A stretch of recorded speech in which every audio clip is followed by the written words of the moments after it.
guest is Dr. Lindsay Terry.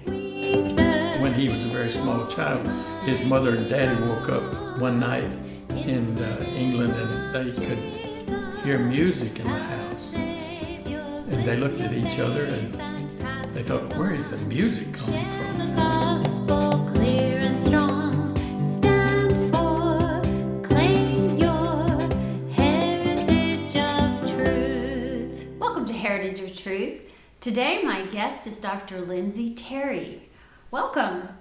Well, thank you for having me, Jeannie. I'm delighted to be here with you. So why don't you tell our audience a little bit about yourself? Well, I've been in the music ministry for many, many years. I hesitate to say how many, but the Lord has greatly blessed. I started out to be a mechanical engineer, but after my first year of college, the Lord said, I want you doing something full-time for me. I really didn't know what, so I remember I went forward in a service and I dedicated myself to something full-time for the Lord. And week by week, it just led to where I am right today. Some people think it's strange that I've never felt a call into being a music director or to anything else I've done, but I've just gone week to week doing what I thought He wanted me to do, and it's ended up right here. Okay. And so you have been a music director at several churches. Yes. And for many, many years. Yes. And you're also the author of many books. Well, yes, the Lord has blessed that. In one of the churches years ago, I began at the pastor's behest to write. And it has just grown to where I'm amazed sometimes at what the Lord has allowed me to do. Don't deserve it, but He's allowed my wife Marilyn and me to do 38 books already and working on our 39th now. And wow. The Lord has just really been good to us. Yes. Now, a lot of those books have to do with the stories behind Christmas carols and hymns and other praise and worship type songs. One of them that I wanted to mention, and I believe this is out of print now, A Carol is Born, Stories Behind the Carols. Since, this is a Christmas special, I wanted to mention this book. Why don't you tell us, if you can remember, a story behind one of the Christmas carols? Okay. Let me see that book just Sure. 1 minute. Let me tell you just a little bit about how I got started. Okay. With the stories behind songs. I took a course in college called hymnology, and I began to learn about the writing of these songs, and I was totally captivated, just totally captivated. And when I finished my college work, I still continued to study the background of the songs. And I remember I was in Tampa, Florida at the Buffalo Avenue Baptist Church as a music director, and Mosey Lister, the famous songwriter, lived in that city. So I called him, asked if I could come and talk to him about his song, How Long Has It Been? And he said, well, sure. And so that was my first interview with Mosey Lister, and that just started me on this thing of interviewing songwriters. I've interviewed 175 Wow. songwriters, and then I took their stories and began to put them in books, and publishers were very receptive to it.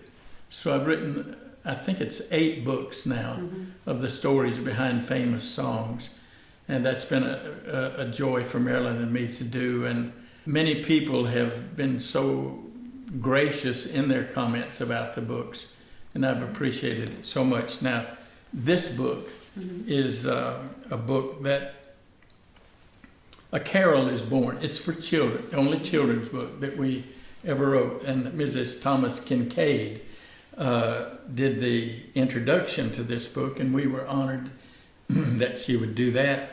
And not only did I write the stories, actually I wrote the stories, then Marilyn, because she had taught children for so many years, she took the stories that I had written and she said, that's not written so that children could read it. So she rewrote the stories in children's language, if you please. And so that's how we came up with the book. And the artist Pat Marvinko Smith, who lives in Pittsburgh, did the beautiful artwork in here. Then we also took the best singers out of 3 children's choirs, took them to a studio, had special orchestrations done for them with the carols, and they sang it. And so we have a CD that goes along with this. But I suppose one of the most famous carols that has ever been written is Angels from the Realms of Glory. And to me it's a wonderful song. That's the first one in the book. I won't go into all of the Christmas carols, but they do have wonderful stories. Right. And I have enjoyed telling them, enjoyed putting them into this book. Well, one of the stories you mentioned in there is about Silent Night, and how the first time it was performed was on a guitar because the organ was broken. Right. Yeah, I really enjoy that story. Well, the story goes that mice had gotten into the organ bellows and eaten part of it away. I don't know how true that is, but that's the lore that goes with that story. The people coming through the villages, putting on Christmas plays, couldn't have their program at the church, so they moved to a home. And the pastor of the church decided that he would go by and watch. And after he had seen the play at this home, walked back home in the snow. And as he topped a hill, he saw the lights of the village on. And he just paused, and verses began to form in his mind. And as soon as he got home, he wrote the lyrics to Silent Night, Holy Night. Right. And he took them quickly over to his organist. And the pastor's name was Mohr, M-O-H-R. And he took them over to his organist home and said, "Would you write some music for this?" And so Christmas, they were having a Christmas program at the church. The organ was still in disrepair. And so they had used their guitars for the first time to sing Silent Night, Holy Night. And of course it has become probably the most famous of all the carols. Yeah, I think so. But I have that story plus a number of others in this book. So why don't you tell us about some of your other books where you talk about hymns and other Christian songs? Back some time ago, I put together 50 stories for this book. It's called The Sacrifice of Praise, Stories Behind the Greatest Praise and Worship Songs of All Time. And there are 50 stories in here of how the praise and worship songs came to be written. And many of these songs are favorites around the world, not only sung in the United States, but they're favorites around the world. And this has been something that I have taken a great deal of pride in, if I could say that word. And the Lord has blessed it, and the Lord has used it. I'm so thankful about that. Okay, what kind of, can you give me some examples of the songs that you talk about in there? Well, let's see. Right here on the front, it says, "Shout to the Lord. Great is the Lord. Lord, I lift your name on high, more precious than silver." Right, And so all of the stories behind all of those choruses and the praise and worship songs are in this book, the 50 favorites. Wow. Now, do you have any favorite stories of how a hymn or a worship song came about? Well, yes, I guess my favorite story is the story by Lindsay Terry, who wrote the song More Precious Than Silver. Lynn, she still lives in Alabama, but she attended school at Auburn University. And when she got finished at school, she told me, she said, I did something that made my parents really proud. I went and got a job at McDonald's. And she said, I was attending a church that at that particular time they were talking a lot about fasting. I had never done a fast. And she said, I remember it was on a Wednesday. And she said, I had begun a fast. I went into work, and the manager of the McDonald's said to me that day, well, today you're on fry duty. So she said that meant that I stood in front of the frying machine and I would fry these beautiful golden brown French fries all day long, and I was fasting. And she said, along about 2:30, 3 o'clock in the afternoon, I was so hungry, and I was looking at all of those wonderful French fries that McDonald's is noted for. And she said, I looked all around to make sure that no one was looking, and I reached over and took one of those French fries and put it in my mouth. And she said, the instant I put it in my mouth, I realized that I had done two things. Number one, I had broken my fast. And number two, I had stolen a French fry. So she said I could hardly wait till my shift was over. And when I took my guitar, my Bible, and I got alone with the Lord. And she said I talked all of those things over with the Lord. And while she was right there in the midst of this situation with the Lord gave her the song, More Precious Than Silver. I like to tell congregations it was written because she stole some French fries. No, but it was really written because the Lord was speaking to her. Right. And that's my favorite story in this book. That's a humorous story, but many of the stories in this book are like most all of the song stories. Most everyone who wrote, not in every case, but in most cases, people who wrote songs that are lasting went through a dark period in their lives, a period when things just weren't going right, sadness. And she said, in the sadness came a sunbeam, a song. And that happened so many, many times. In most cases, when people wrote a song that just took wings and went around the world, it was born out of a heart that was going through a dark period, and God sent a sunbeam. And it not only blessed that person, but then went around the world also. Now, isn't it also the same case with It Is Well With My Soul? Yes, Yeah. yes. That does not only apply to the praise and worship choruses and the contemporary songs. You go all the way back to most all of the hymns and the gospel songs were born because someone went through a dark, trying period. It Is Well With My Soul is a prime example of that. And that was sadness beyond description almost. Yeah. And out of that was born this song. Didn't he lose his children? Yes, he lost his children at sea. Yeah. This gentleman who later wrote the song was a businessman in Chicago.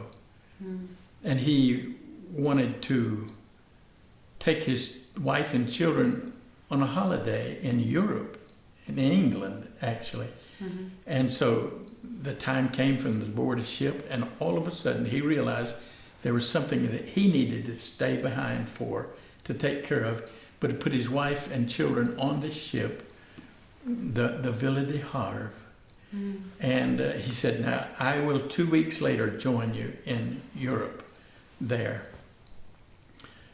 When they were out to sea, their ship was in collision with another ship. And in just 20 minutes, the ship went down, and all of their children were lost. She was picked up by another boat and landed safely in Cardiff, Wales. From there, she sent a message to her husband, telegram, had 2 words on it: saved, alone. Wow. He had heard, of course, about the shipwreck, but she sent him the message, saved, alone. Well, as soon as he could, he boarded another ship, made his way as quickly as he could to Cardiff, Wales. When they were in the middle of the Atlantic Ocean, the captain of the ship came to him and he said, "Sir, right now we are, as much as we can tell, right over the place where your children went down." Mm. And so he said, "I went to my stateroom and I tried to sleep. I could not sleep. And I got up from my bed, went to the desk there, and he began to write. Mm-hmm. When peace like a river tendeth my way, when sorrows like sea billows roll, whatever my lot, thou hast taught me to say, it is well with my soul." And of course it has become Right. one of the great, great songs, One of but it the was born out of favorites. tragedy, Yes. heart-rending, indescribable tragedy. Mm-hmm. At Christmas time, there are a lot of people who actually become depressed because of so much sadness in their lives, a lot of loved ones who have died, and it's neat that you're talking about the fact that so many songs have come out of tragedy, and people can find a lot of solace, a lot of comfort in hymns and in Christian songs. You wrote another book called Heartwarming Hymn Stories. Would you care to show us that one? Okay, right here. Now this is the other book that I showed you, the stories behind praise Right. and worship songs. This is the stories behind gospel songs and hymns. Mm-hmm. And I, of course, had a great deal of fun doing this. It was a joy to me.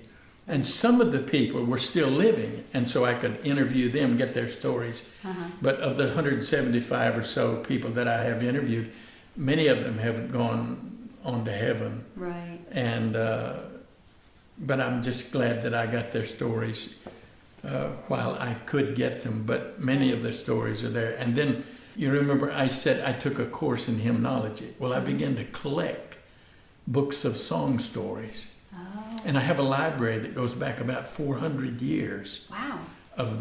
that gives the stories behind the great old hymns. Mm-hmm. And so from those books, I have gotten a tidbit here and a little bit more there about a particular song or about a person who wrote the song, and put it all together. And I have written a number of books like this Right. that tell the stories behind Yeah. gospel songs. I've written 2 books that are called 50 Stories Behind Southern Gospel Favorites, Mm-hmm. Volume 1 and Volume 2. So I have 100 stories of just Wow. Southern Gospel favorites. And that's published by Kriegel. Did you ever write the story of how Handel wrote the Messiah? Yes. Well, of course, in that children's book, Mm-hmm. there is a good deal about that Yeah. in that children's book. Out of the Messiah Mm-hmm. have come numbers of other songs that have become very, very popular. Of course, the Messiah is something that took 2 weeks to write. Isn't that amazing? On I don't know his how anyone knees. wrote that much in Yeah. 2 weeks. But he prayed for 24 days on his knees before he ever wrote the first word. And I believe that's why more people today at Christmas time hear music from that musical than any other. Yeah. There are, and this was in one of the major newspapers, USA Today, Mm-hmm. that 125 million people at Christmas time will hear either the whole of or a part of the Messiah. That And was- it's all scripture, yes, which is so exciting. yes. Yeah, and I think it's some of the most beautiful music ever written. Yes, and I've often wondered how he chose some of those scriptures that he wrote. But as I said, he prayed for 23 days on his knees that God, and with the scriptures before him, rose from his prayer and began to write.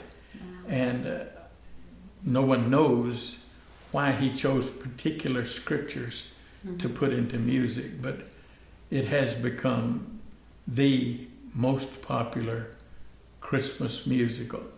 Maybe the most popular musical, Christian musical, that has ever been written. Wow. And at Christmas time, music is so important, isn't it? Yes, it is. Yeah. But that started also when he was a very small child. His mother and daddy woke up one night in England, and they could hear music in the house. And they looked at each other and they thought, where is the music coming from? They began to go about the house. Well, their little one, who was 7 years old at the time, was sleeping in an upstairs room. His uncle had slipped a little keyboard type thing that he loved to play, and wee hours of the morning, there he was with that on his bed, playing music, and they didn't even know that he could play at all. Wow. He surprised them.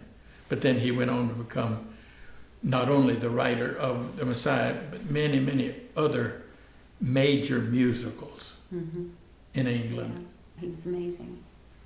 Well, where can people find you online? Do you have a website? Yes, Lindsay and Marilyn Terry.com. .com. And my books are there. Her art is there. She's That's right. an Your artist wife is an artist. and she taught art for 18 years.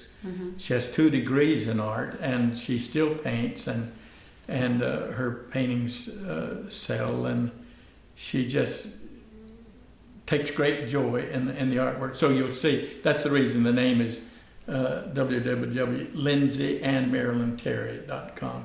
Presents all the books and all the things I've done, but also her art. Wonderful. Well, thank you so much for being our guest today. Well, it's my joy.